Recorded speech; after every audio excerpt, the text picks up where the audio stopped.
नमस्ते, मी वंदना. पुन्हा एकदा माझ्या चॅनलमध्ये तुमचं सगळ्यांचं स्वागत. तर मी तुम्हाला ह्या टॉपची कटिंग अगोदर टाकलेलीच आहे. 31 छातीचा हा टॉप आहे आणि कशा पद्धतीने ह्याला स्टिच करायचं आहे आपण ह्या व्हिडिओमध्ये बघणार आहोत. तर तुम्ही शोल्डर बघू शकतात. खूप सुंदर पद्धतीने आपण याला स्टिच केले. तर कंटिन्यू करा, म्हणजे आपण तो शिवलाय कसा हे नक्की तुमच्या लक्षात येईल. आणि आपण हा साडीपासून शिवलाय, तर कसा वाटला तुम्हाला नक्की कमेंट करा. आपले 2 चॅनल आहेत, दोन्ही चॅनलला सबस्क्राईब करा. तर चला आपण याचं स्टिचिंग कशी करायची ते बघूयात. तर सगळ्यात अगोदर मी जे मेन कपडा होता त्याच्यावर मी अस्तर टाकून घेतले. आता ज्यावेळेस आपण अस्तर स्टिच करतो तर हा घेर म्हणजे लांबी रुंदी जास्त असल्यामुळं मध्ये चून वगैरे पडण्याची शक्यता असते किंवा आपल्या लक्षात पण येणार नाही कुठं मोडपलं आहे का. तर त्याच्यासाठी काय करायचं आहे, मी 5ची शिलाई घेतली आणि जो मधला सेंटर आहे बरोबर आपल्याला त्या बाजूने आपल्याला पूर्ण शिलाई मारून घ्यायची, काही आपल्याला उसवता येईल.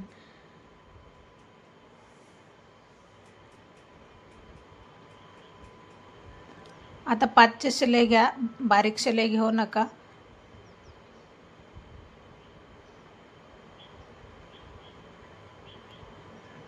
तर अशा पद्धतीने शिलाई घेतली. आता याला मी टाचन पिन पण भरपूर लावलेले आहेत का याच्यामध्ये काही प्रॉब्लेम नको. कारण काय होतं, ज्यावेळेस आपण अस्तरचं शिवतो तर परत खालचा कपडा फिटिंगला जास्त येतो अस्तरचा आणि वरचा लूज होतो. असं होऊ नये याच्यासाठी मग मी अशा पद्धतीने मधून एक शिलाई मारली आणि नंतर मग कडेने थोडं थोडं करून पूर्ण स्टिच केलं आहे. तर पूर्ण 5ची शिलाई जरी घेतली तरी काही हरकत नाही. नंतर आपल्याला टाचन पिन काढायची, उरलेला कपडा पूर्ण बाजूला करायचा.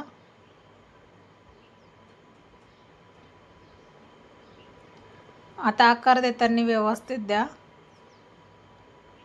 म्हणजे ज्या वेळेला आपण जोडजाड करतो तर त्यावेळेला आकार पण व्यवस्थित द्या. कोणताही कपडा ओढताड अजिबात झाले नाही पाहिजे. दोन्ही कपडा एकदम व्यवस्थित बसला पाहिजे.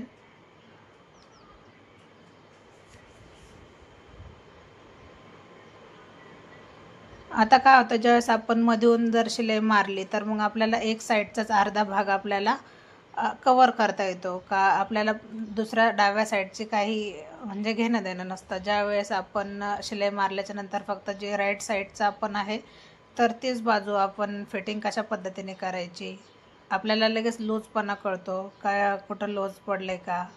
तर याच्यासाठी आपण ही शिलाई मारून घ्यायची आणि नंतर उसवली तरी पण चालते. आता उरलेला थोडासा जरी कपडा असेल तरी आपल्याला तो कटिंग करायचा. तर जसं आपण ब्लाऊजमध्ये थोडंसं एक्स्ट्रा कपडा ठेवतो असं याला जरी केलं तरी ड्रेसला काही हरकत नाही. कारण आकार मोठा असतो तर मागं पुढं होण्याची शक्यता असते. फेस टू फेस कटिंग करायची नाही.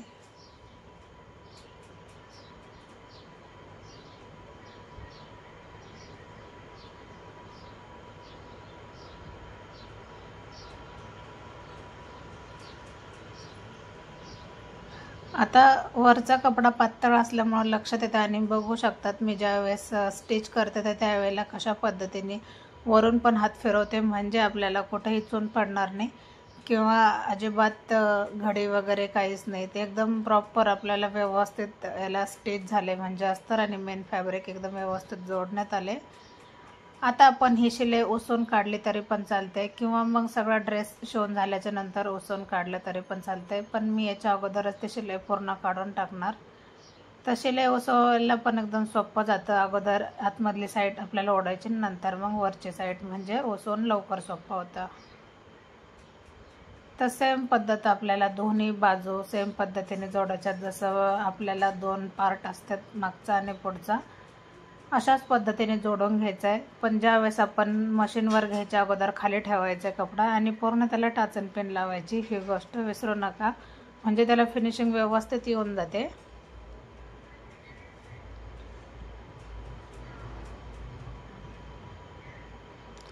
आता आपल्याला याला कॅनव्हास लावायचं आहे. मी गळा अगोदर कट केलेला. आता गळा कट केल्याच्या नंतर मग आपण याला इस्त्रीने पूर्ण चिटकून घेतले कॅनव्हास. तुमच्याकडे कॅनव्हास नसेल तर तुम्ही अस्तर जरी लावलं तरी चालते. आता जेवढा गळा घ्यायचा आहे लांबी रुंदी ते तुम्ही तुमच्या आवडीनुसार घेऊ शकतात. आता मेन सेंटर काढलं मी अगोदर, मधून एक शिलाई घेतली आणि ती शिलाई कॅनव्हासवर अजिबात आली नाही. आता आपण ही पण जी शिलाई घेणार ही पण कॅनव्हासवर अजिबात आली नाही. ही कडेने शिलाई आहे एकदम कडेला, तर पाहू शकतात. आणि थोडासा कपडा आपण अंतर ठेवून पूर्ण गोल स्टिच केले.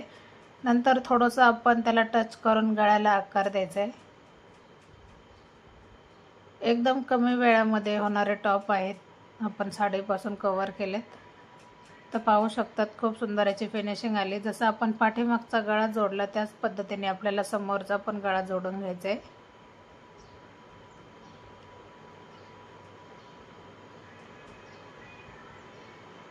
कॅनव्हास पट्टी जास्त मोठी न घेता 1 इंचाची घेतली तरी चालते. माझ्याकडून थोडीशी मोठीच झालेली. आता याच्यामध्ये काय करायचं आहे आपल्याला, जसं अगोदर आपण पाठीचा भाग जोडला त्याच पद्धतीने जोडायचा आहे. हा 31 छातीचा ड्रेस आहे आणि याच्यामध्ये 5.5चा आपण मोंडा घेतलेला, तर तिथं जवळजवळ 6 इंचाचा घ्या. ही गोष्ट लक्षात घ्या. आपण आता ज्या वेळेला टच करतो तर त्यावेळेला फिनिशिंग एकदम व्यवस्थित येते.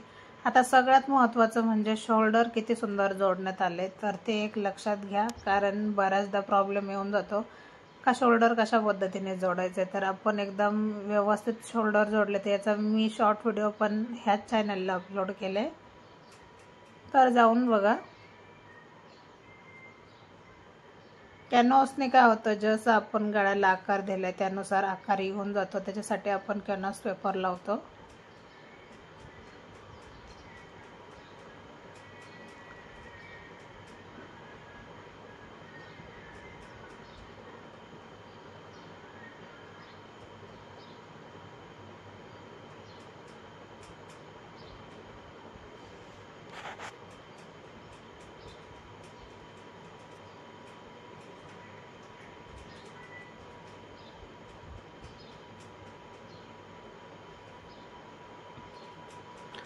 तर थोडंफार उरलेलं आपल्याला कट करून टाकायचं आहे.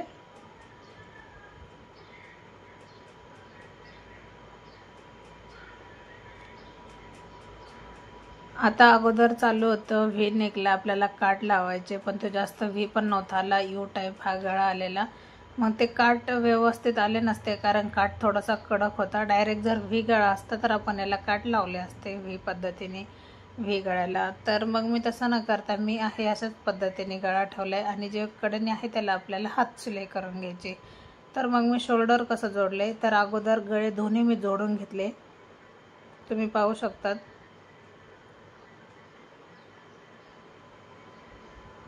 तर एक गळ्याची पट्टी आपल्याला पूर्ण ओपन ठेवायची.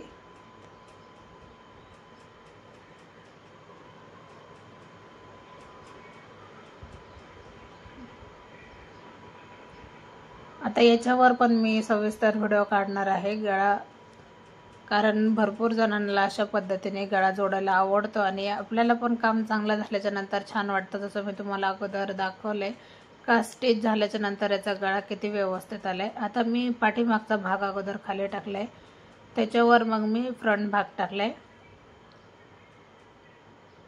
आता मी शोल्डर ठेवून घेतलं आणि एक पट्टी आपली बाजूला आहे जी आपली पाठीमागची. आता त्याच्यावर आपल्याला परत एकदा आपल्याकडं घ्यायचे आणि वरून एक आपल्याला शिलाई मारून घ्यायची. तर अशा पद्धतीने जर शोल्डर जोडलं तर एकदम फिनिशिंग सोबत शोल्डर येऊन जातं आणि काहीच अवघड नाही आहे. खूप सोप्या पद्धतीने आपण हे शोल्डर जोडले.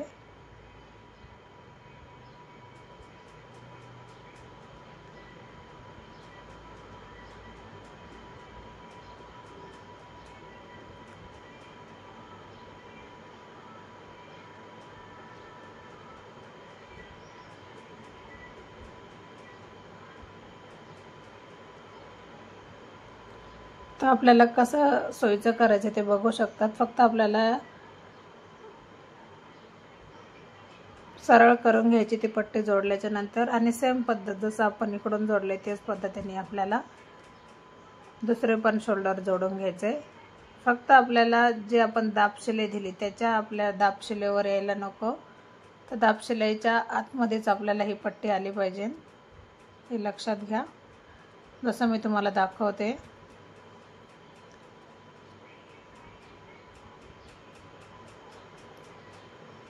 तर दोन्ही बाजू सेम पद्धतीने जोडायच्यात, काहीच अवघड नाही. आणि बाकीच्याला मग आपल्याला हातावर हात शिलाई करून घ्यायची.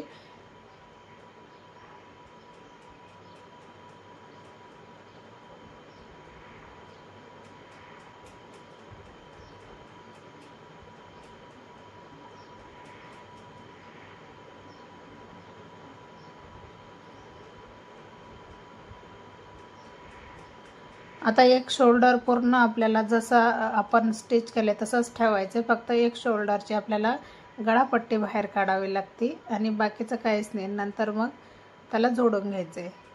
व्हिडिओ थोडासा स्लो झालेला तिथं.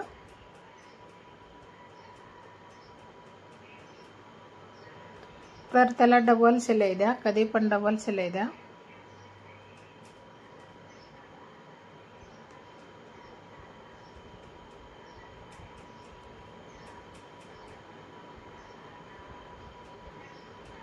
तर शोल्डर बघू शकतात, दोन्ही पण फिनिशिंग सोबत आपलं काम झालंय.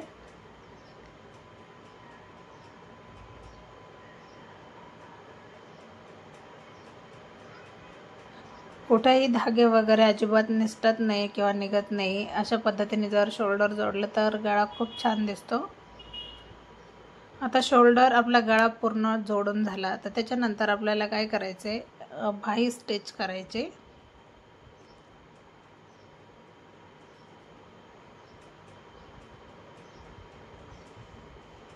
आता मी बाही कटिंग कशी केली, मी याचा व्हिडिओ पण अगोदर टाकलेला चॅनलवर.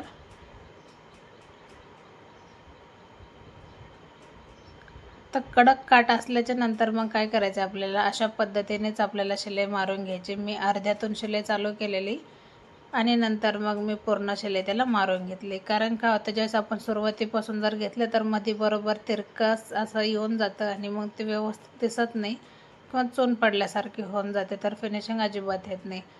आता याला मागचा भाग आणि पुढचा भाग हे दोन्ही पाहायचे ह्याच्यामध्ये आणि नंतर मग आपल्याला स्टिच करायचं आहे. आता बाही जसं आपण ब्लाऊजला जोडतो त्यानुसारच आपल्याला ड्रेसला पण बाही जोडून घ्यायची.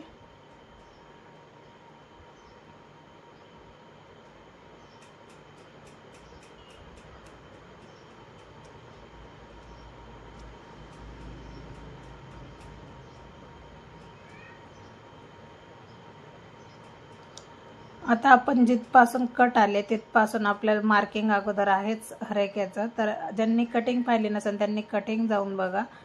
अगोदर मी पूर्ण याला मापं घेतलेत, मी त्याला टाचन पिन लावली कडेने आणि त्यानुसार मग आपण एक शिलाई मारून घेतली. जिथं आपले कट आले तिथपासून आपण सुरुवात केली, एक बाजूला वरती यायची आणि जिथं कट येते तिथं रफ करायचं. म्हणजे कट आपण तिथं उसवायला अजिबात नको, कारण घालताना ओढताड होऊन जाते, तर उसवायला नको. आणि जिथं आपण मार्किंग केली ते एकदम प्रॉपर आपली मार्किंग आहे, तर त्यानुसारच आपल्याला शिलाई घ्यायची. तर इथं आल्याच्या नंतर रफ करायचं आहे थोडंसं 3-4 वेळेला आणि नंतर तिथं धागा बाजूला काढून घ्यायचा आहे. तर शिलाई मारताना आपल्याला डबल शिलाई मारायची, म्हणजे आपल्याला ड्रेस कितीही फिटिंगला असला तरी निसटण्या म्हणजे धागा तुटण्याची शक्यता नसते. आता बऱ्याच जणांना कट येत नाही, तर आपल्याला काय करायचं, आपण जे एक्स्ट्रा मार्जिन घेतली ती 1-1 इंचाची बघू शकतात. एक साईडला आहे, एक साईडला नाही, म्हणून मी तुम्हाला दाखवते.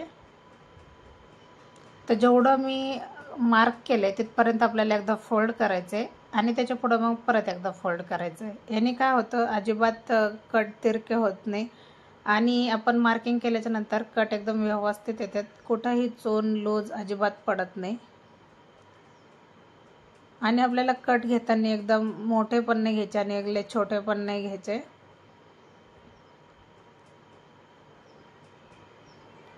आता याच्यामध्ये आपण जेव्हा कट घेतो तर त्यावेळेला अस्तर आणि मेन फॅब्रिक दोन्ही पण व्यवस्थित आले पाहिजे. तर आता मी शिलाई परत थोडीशी आपल्या उजव्या साईडला घेतली. आता ती कशा पद्धतीने तिथपर्यंत येऊन मी थांबले आणि नंतर मग मी परत एकदा आडवी शिलाई मारली. आता सोय माझी आतमध्येच आहे, नीट लक्षात घ्या, इथं सगळ्यांचा गोंधळ होऊन जातो का व्यवस्थित येत नाही. ह्या साईडला पण आपली लाईन अगोदर होतीच 1 इंचाची, का त्याच्या बाहेर आपल्याला यायचं नाही. तर बघू शकतात खूप सुंदर पद्धतीने याचे पण कट आलेत. तुम्ही ड्रेस शिवताना तुमच्या ड्रेसचे असे कट येतात का, नक्की कमेंट करा. आणि हा साडीपासून टॉप कसा झाला आहे तर ते पण कमेंट करा. व्हिडिओ आवडला तर नक्की लाईक शेअर सबस्क्राईब करायला विसरू नका. तर माझं दुसरं चॅनल पण मी याच्यामध्ये लिंक देते, तर दोन्ही चॅनलला सबस्क्राईब करा म्हणजे येणारं हर एक नोटिफिकेशन तुमच्यापर्यंत येईल. तर आपण एकदम कडेला अजून एक शिलाई मारली आणि अशा पद्धतीने याचे कट आलेत. तर सगळ्यात कमी वेळामध्ये आपण हा टॉप शिवू शकतो. आणि कशी माझी पद्धत वाटली टॉप शिवण्याची, अजून तुम्हाला कशावर व्हिडिओ पाहिजेत ते पण कमेंट करा.